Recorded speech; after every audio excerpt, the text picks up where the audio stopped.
Good day, ladies and gentlemen. I am Malatji, and the title of my presentation is Microarray Technology-Based Multiplex Point-of-Care Diagnostic Test for TB and HIV, supervised by Dr. Kabamba Alexandra. I will start off with the introduction, where I'll give the highlights of the statistics for HIV and TB, particularly in Africa. It is well known that HIV and TB affect millions of people around the world, with TB being the common opportunistic illness in HIV-infected people. The most affected population is that which lives in rural areas, as they live far from facilities. South Africa alone has about 4.4 million people living with HIV, and Africa as a whole has about 650,000 individuals living with both HIV and TB. The management of patients with HIV and TB is restricted by the fact that their diagnosis is done separately. The situation is dire in rural areas, where patients have to wait weeks to obtain their TB diagnostic results. Let's have a look at the currently used diagnostic kits for HIV and TB. For HIV, there is an antigen antibody point-of-care assay that is commercially available, as well as polymerase chain reaction test. For TB, there are a number of tests which I will discuss, highlighting the disadvantages in particular. I'll start with acid-fast bacillus smear microscopy, which has low sensitivity as it requires 5,000 or more bacilli per ml of sputum. And in HIV-infected individuals, sputum is low. This makes it difficult for TB to be detected in HIV-infected individuals. The test also does not differentiate between TB and other mycobacteria, as well as dead and live bacilli. This therefore makes it an assay that can give false positive results. The next one is the culture diagnosis method, which has a long turnaround time, as mycobacteria takes about 2 to 4 weeks to grow. The technique is costly and requires a highly trained personnel. There are limited facilities in the country where culturing can be performed. There is also a urine-based lateral flow assay that can be used at point of care for TB diagnosis. However, this is only endorsed for hospitalized patients with advanced AIDS. The other tests include GeneXpert, which is used to conduct rapid diagnosis of tuberculosis and the detection of drug resistance. However, this test requires sophisticated equipment. X-ray imaging, which requires highly trained technicians as well as equipment. Line probe assay, which depends on smear results, and Malatji, which is a test that is still under development. All these tests that I have mentioned are conducted at places that are far from rural areas. As a result, people staying there have to make multiple long trips to get hold of health facilities for the diagnosis of HIV and TB. The turnaround time for diagnosis is also long, and as a result, this delays treatment and potentiates the progression of disease. There is a need for assays that can detect HIV and TB simultaneously at point of care in blood. Currently, there is no technology that can detect HIV and TB in one test. Therefore, the study seeks to address these limitations by developing a point-of-care microarray technology based on the detection of HIV and TB at the same time.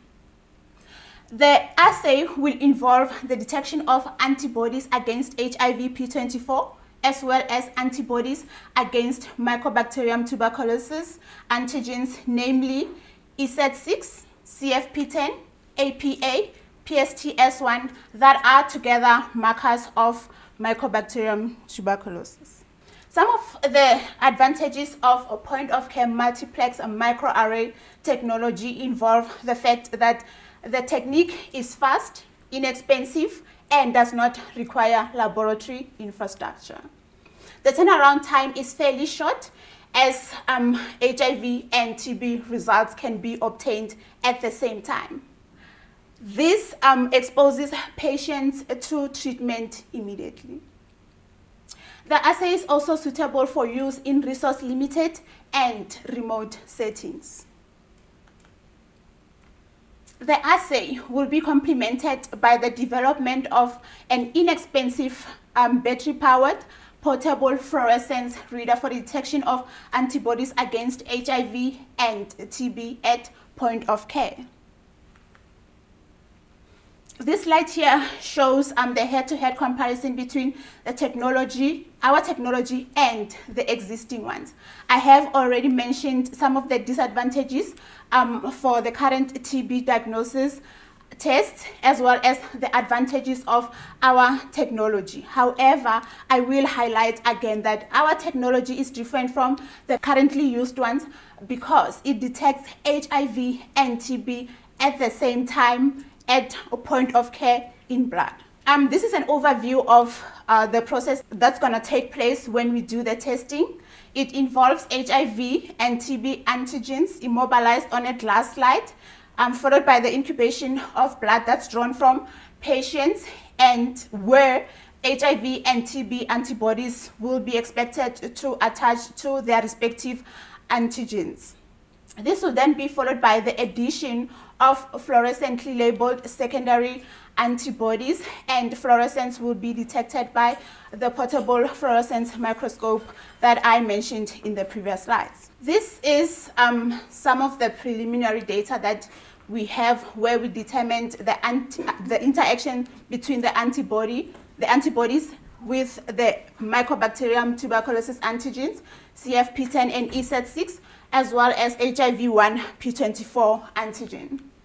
So what we did here is we printed the antigens at different positions on the surface of a 2 by 7 centimeter microarray slide, followed by the addition of a cocktail of primary antibodies against each antigen to test the specificity of the assay.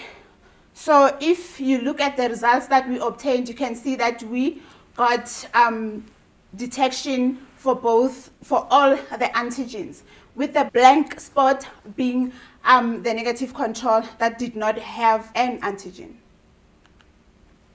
We then went on to investigate the multiplex detection sensitivity for Mycobacterium tuberculosis and HIV antigens, where we used different concentrations of the primary antibodies, having 125 nanogram per ml as the lowest concentration.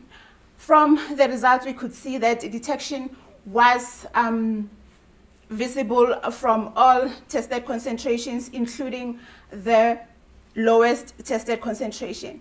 The blank spot here as well represented a spot that didn't have the antigen.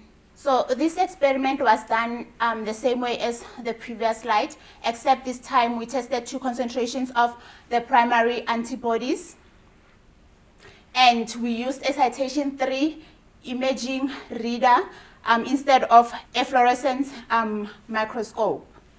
Everyone who's infected with HIV in South Africa is required to be tested for TB.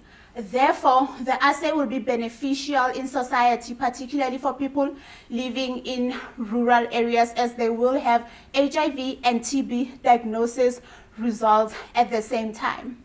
This will, without a doubt, abate the death rate, as the treatment for HIV and TB will be done at the same time.